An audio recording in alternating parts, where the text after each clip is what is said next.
on est face à ce qu'on appelle avec d'autres une révolution de la longévité qui a un impact sur l'ensemble des acteurs de la société, les collectivités locales, les entreprises, les mutuelles, les associations, les décideurs politiques. Moi, je plaide pour que la transition démographique à laquelle on est confronté, n'oublions pas qu'à partir de 2025-2030, c'est l'arrivée aux grands âges de ces générations de baby-boomers, ce qui suppose aussi en amont de développer des logiques de prévention ou d'adaptation de la société au vieillissement. Bref, au moment où on réfléchit à un risque, qu'on ne soit pas dans le mal français, si j'ose dire, de mettre le paquet sur la réparation, bien sûr qu'il faut réparer, bien sûr qu'il faut compenser les conséquences de la perte d'autonomie, mais au moment où on prend le stylo pour inventer ce nouveau dispositif, je préférerais qu'on mette le paquet sur la prévention. Alors comment procéder? Sur éviter la survenance de la perte d'autonomie.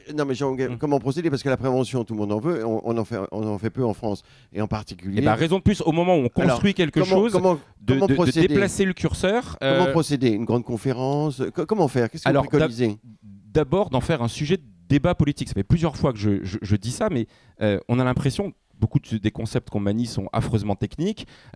Moi, la comparaison, je la fais souvent entre regarder sur la transition énergétique et climatique, comment c'est devenu un sujet de débat politique, comment, à l'échelle de la gouvernance des politiques publiques, on en a fait un enjeu transversal, que ce soit dans les collectivités locales ou à l'échelle nationale. La transition démographique, c'est le parent pauvre. On ne le regarde pas et on ne voit pas l'impact en termes d'habitat, de transport, d'aménagement de l'espace public, qui sont autant de sujets qui sont des leviers de prévention.